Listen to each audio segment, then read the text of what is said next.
All right, so here's the thing. There are 4 questions written on this card. You pick like 2, and I'll answer 2 of them. And I'll keep it quick. I won't do these long-winded answers like Chris. I'll do quick answers. No, I want to get through these. Hey, this is like Southcon media, like when they ask, hey, Shane Beer, I got a question. They ask like 3 questions. All right. I can't answer about recruits, though. Shane can't answer about recruits. I can answer first question's a quick hitter. Number 1, who starts at QB1 September the 4th? Jason Brown. Okay. Who starts at QB1 September the 4th? He says Jason Brown. Let's see. Number 2, was the transfer for Ryan Hilinski the right decision? Yes, I don't want to get into too many details about – I don't like talking. Yes. Like personal, yes. Yeah, I think at the end of the day, I don't think Columbia, South Carolina was the place he needed to be at in 2021. Last question, it says number 4. Last question. On a scale of 1 to 10, how worried should we be about the secondary? That's a pretty good question. 3. 3. Yeah. 33. I think 10 is the high, 1 is the low. Yeah. And again, this has become the fact of the matter is Cam Smith is still in a boot right now, right? At the end of the day, he should be back next week or should be back before game 1. But if we're talking about point in time right now, and you're telling me that Marcellus Dial, again, nothing against him, and Darius Rush, nothing against him, are your 2 starting quarterbacks, I'm worried. I mean, so you're saying 7. Like 10, you're the most worried. 1, you're the least worried. 10, you feel great. 1, you don't feel great. 3. Okay. All right. Sorry. No, Backwards. 10, I felt great. 1, I don't feel great. This freaking guy. All right. Rookie.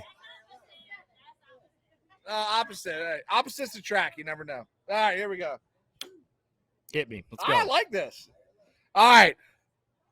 What is your favorite color uniform for home games? Actually, give us your combination. Give us your combination. So this is all right. I have it planned out too. What I would love to see these posted questions. What I would love to see the unis go back to: white garnet white base uni at home, white base uni at default uni, I should say. White garnet white at home, Stormtrooper white on the road. 1984 throwbacks for a random game. And then from there, you can have true alternates. But doing this whole, random, we have no idea. Listen, I guess here's the thing. So you're telling me you didn't like the videos, huh? I like the videos, but what I'm saying is I think you have to choose. Do you want to be more traditional or try to be, or do you want to be Oregon and just go nuts? Right. And I know it's about, people say it's about pleasing the players, and I totally get that, bro. Whatever they want to wear, cool. But at the same time, it's just bring back Big Game Garnet. Right. Dude, let's just build the tradition around the little bit we have. Garnet. Yeah, Big Game Garnet, for the love of God. So, like I said, I don't mind alternates. Hey, you want to wear black garnet black? You want to wear garnet black garnet? You want to wear white garnet, white, but just don't make it every other week you're changing. Yeah. Make you have these standard defaults, and then you have, hey, bring back a 1969 throwback. Bring a George Rogers throwback. But, hey, God forbid, bring a script helmet, which I don't like, but don't wear it every week. The script helmet, terrible. It's awful. I don't think Philip Harris likes your home uniforms. Battle Grays, never again. Tail feather helmet. Literally, you can get out of this bar if you think that's a good-looking helmet. Just get out. It's terrible. Get out. I'm going to throw my little 2 cents on this one, too, because I want to, and that's I can. Not how the game works. I can. I'm kidding. Go ahead. Stormtrooper, I agree, away. I would like white helmet, garnet jersey, garnet pants as your default. To be your default. I wouldn't home hate jersey. that. And then your big game garnet is when you bring out the garnet helmet. Question. Which kind of sets you up when are you going to bring out the garnet helmet? Question. Which is the big game? Question. Should Southcon ever wear all black again? See, hold on. A lot of people hate it. Some people hate it. You're telling me if it's 11-0, Halloween night's fair. If we're 11-0, Southcon, Tennessee, Halloween, 11-0. We're coming into a night game. No big blackout. Hey, you know why not in that scenario? Because if Carolina loses, people will blame it on the uniforms forever. How about we do it against Florida when we're about to play Spurrier, if he's coaching again and we go 36, Yeah. 37. And he said that they could catch the ball better because you could see it with the black in the stands. That was like the biggest gut punch I've ever listened to. Wait, you or me? Yeah, You're reading me. Yeah. Yeah, there you go. Oh, that's right. Okay. Yeah, there you go. All right, here we go. Here's a good one. Oh, And I'm not going to read the last part of the question because it's pretty personal. So for you, I don't think me. Best player from the Steve Spurrier era and why, plus 2 honorable mentions. All right, Steve Spurrier era. Ugh. I mean, I think I'm going to go sentimental number 1 because I don't think, like, when you make a grown man cry, I think that's something to be said. I'm not a grown man by any means. I have the youngest, like, mindset out of here. But Marcus Lattimore under Spurrier, in my mind, was, like, picking us over Auburn the way he did it, pulling off the hat, and then just everything that he did his freshman year, right? 40 carries, 200-plus yards against Georgia, beating them, going down to the Swamp 2010. So these guys are my roommates back then. They're here right now. Shout out to his roommate. And we what a time. When we beat Florida in 2010, I will not tell you what happened outside of the Dreher High School when we jumped over the dang brick fence. I won't tell anybody about what happened there. But what I will tell you is we celebrated our dang tails off. All that being said, Marcus Lattimore, I'll never forget when he first got injured. Oh, it was brutal. And that second injury that happened, I remember going into the Harris Teeter off East Bay Street. I can't remember who was with me. One of my really good friends was with me. And we were wearing Gamecock gear, and there were so many people, so many fans outside of Gamecock Nation that were like, I'm sorry for your loss. And it wasn't like, it felt like you really did lose somebody because the guy's great spirit, everything he brought to the table. And I don't mean to make this somber, but Marcus Lattimore had the potential to set every rushing record. He could have broken George Rogers' records. I personally think. He has the touchdown record. And he has. He could have literally reset the record books for everything. And to see a guy go down with one injury and then go down with another, but knowing what he could have done, he was my guy, Spurrier. I got honorable mentions too. You got Clowney under the Spurrier era, which I'll never forget. I was at the Georgia game. I was wearing the Clowney jersey at the time. This is when he threw Aaron Murray down like a rag doll. I was right in the middle of the Georgia section, 50-yard line, 20 rows up. It was great seats. Nothing to talk about that. But the fact of the matter is I was in the heart of Bulldog Nation.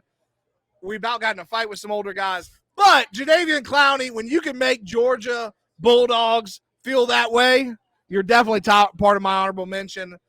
And then last but not least, all right, so that's one offense, one defense. I get 2 honorable mentions. Quarterback Connor Shaw, 17-0 at home. Thank God. We're going with Shaw. Where's he at? Come on. I wanted to leave some suspense out there. But those were that Spurrier area, 1, 2, and 3. Read the question of the bottom. Oh, wow. We'll save that one. We'll save that question for another time. Right, so all right, you're asking me here. No, actually, this one's a. We'll take the card then. Take you want this one? Yeah, all right. Sure. Ooh. Wow, some Esplanade. We got 10 minutes left. 2 Esplanades. We got a couple questions. I'm liking these questions. Are you all liking these questions? Are y'all feeling good about this? All right. Who is the most underestimated SEC opponent that we play this season? The most underestimated opponent that we play. Yeah. You want me to? Do you remember? I know who we play. I'm saying. I'd say for Gamecock fans, it's Kentucky. Yeah. Honestly, I think people listen. The Kentucky stigma is still there. Like, oh, it's Kentucky. We should just beat their ass. Like, whatever. It's a kick-in win. And I think it's about 50-50 split now. How Gamecock fans feel on that one, but I still feel the rest of our schedule. Most people look at it and say, well, I could see how that could be a tough game. I could see how that could be a tough game. Kentucky at home, I picked it as a loss. And I felt terrible doing so. But the one team Gamecock fans do not want to give credit to is Kentucky. And is Southcon a better football program than Kentucky right now? Yes. Do they have better facilities? Yes. Do they have a better coach? Probably in time, I would say yes. Have they recruited better? Yes.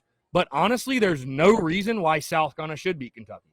When you look at, they have a 9th-year head coach. They have a roster. I said this last year and got killed for it, but it stands true. Mark Stoops is everything Will Muschamp wasn't. He took talent that wasn't and Muschamp recruited way better. But Mark Stoops has taken classes between 40 and 50. He's developed it. He's built his own culture at Kentucky. They've recruited guys that believe in the system, that believe in Kentucky football, that believe in the message he's preaching. So I don't know if Gamecock fans are underestimating it from the sense of they're just blindly underestimating it. They don't want to give Kentucky the credit, but that's the one I'd probably say because I feel like everybody else we're looking at, I'd say this, either that or Tennessee. And, hey, I picked Southcon to beat Tennessee. Which look what I got right here. I mean, that's, yeah. I think that's the swing part of the season. I don't think Tennessee's a good football team at all. No, I got them 5-7 this year. They're trash. But going on the road to Knoxville, that has been a house of horrors for Southcon football since the beginning of time, since forever. So to act like that Carolina is just going to kick in a dub against the Vols is insane. Yeah. You know what I mean? So I'd say one of those two teams, but probably Kentucky leading because, again, people have that same Vandy stigma with Kentucky, but I hate to say it, but until you start beating Kentucky on a yearly basis again, they've beaten you 6 out of the last 7. I agree 100%. So, you're right. All right. All right, here we go. Oh, yes. Yeah, for you. Yes. Let's do it. I know the question. I know this question because he wrote it. Well, let's so I don't want to. So we've got 7 minutes left. Jeez. All right, cool.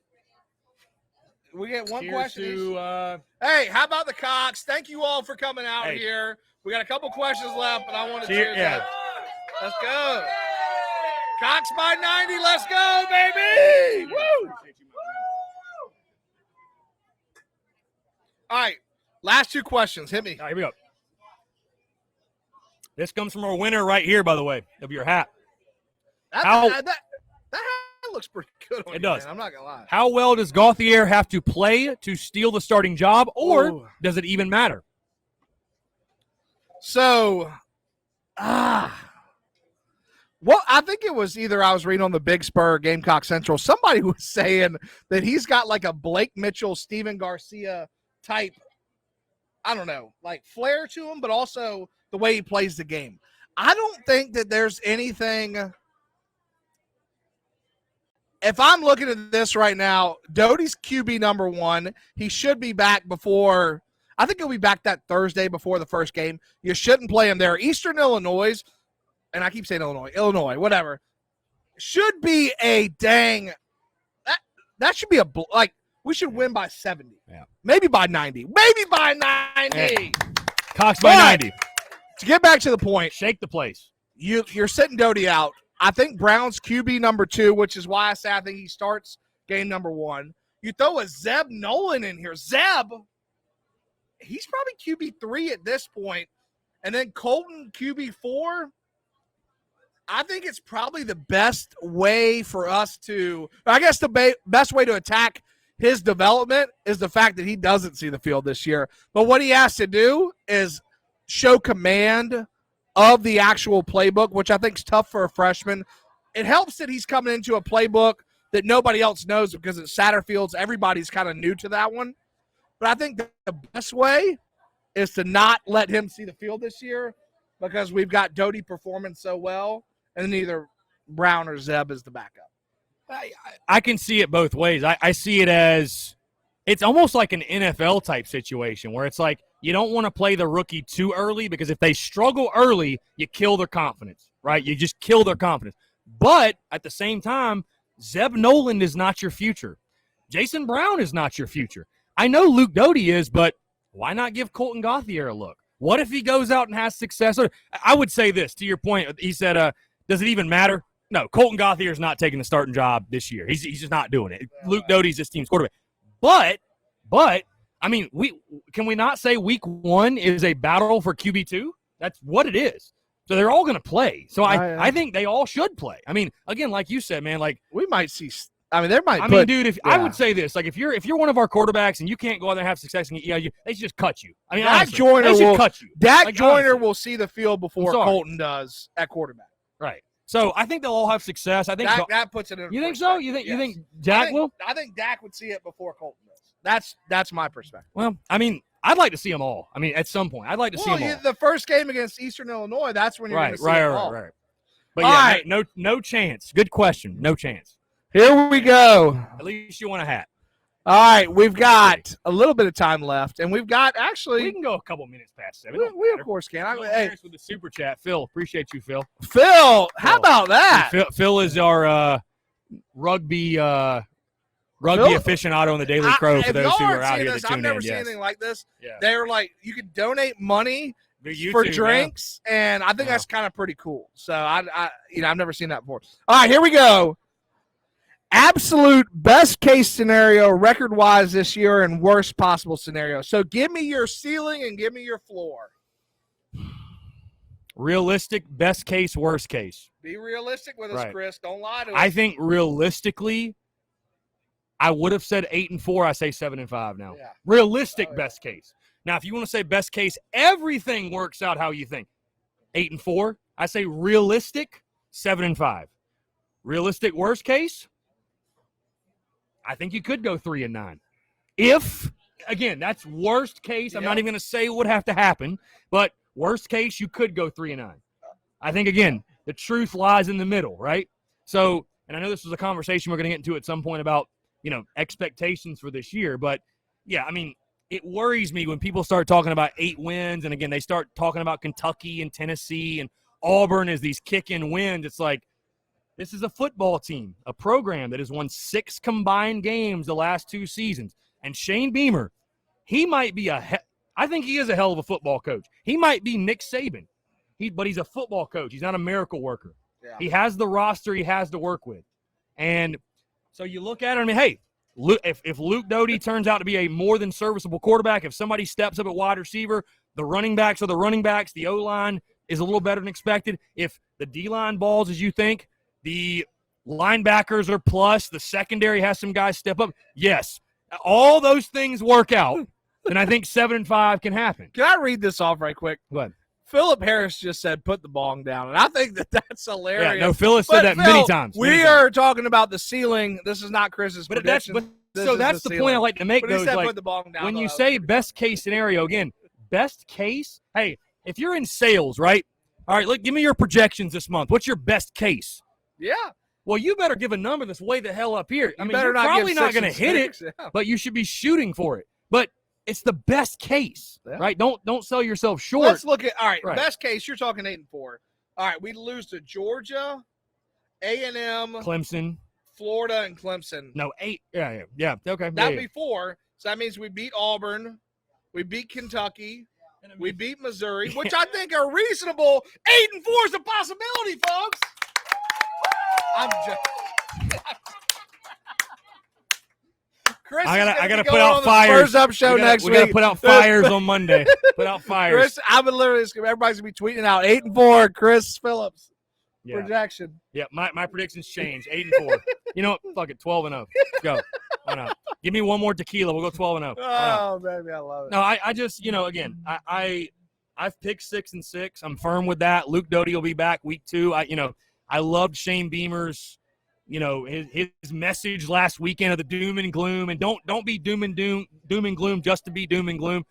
But hey, realistically, guess what? If you lose QB1 for the season like we thought, the projections of the season do change. Yeah. If Clemson loses, God forbid, to hell with them. But if they lose him, if Georgia loses JT Daniels, the projections of the season change. Yeah. So I would just tell fans, keep perspective, right? Keep perspective. 6-6 is a great year. Making a bowl game is a great year. What worries me about this football team, I'll tell you this, what worries me, I like Luke Doty and his upside. I like the running backs. I like the O-line and the run game right now. I like the D-line. What worries me, just to be totally honest with you about this football team, stars aren't everything, right? Recruiting's not foolproof, and I haven't built my business around talking recruiting and trying to be an analyst or an expert in that. You've done but when you are depending on the amount of guys that have never played at the SEC level that come from lower level schools that South Carolina is, it is concerning. I'm not saying that they're not going to be great players. Yeah. But for Southcon to go 8-4 or I think even 7-5, unfortunately. For them to go that well, you're banking on everybody you got from a lower level school is going to be a stud. And the bottom staying line, healthy and staying healthy. And the bottom line is this, guys. And that's not realistic. I hate to burst everybody's bubble, but you know what? Some of the guys that played at Delaware and St. Francis and Georgia Southern and Assumption, they're going to play like guys that played at Georgia Southern and Assumption and Delaware. Like, you know, when you're we'll let you leave it at that. I think you've got the message. 6-6 is what I'm locked in. I'm just trying to. Hey, 6-6 will be a great record this year. And I think that gets you to a bowl game. And guess what? Maybe we go down to Florida and we all get to get a little tan in January. You never know.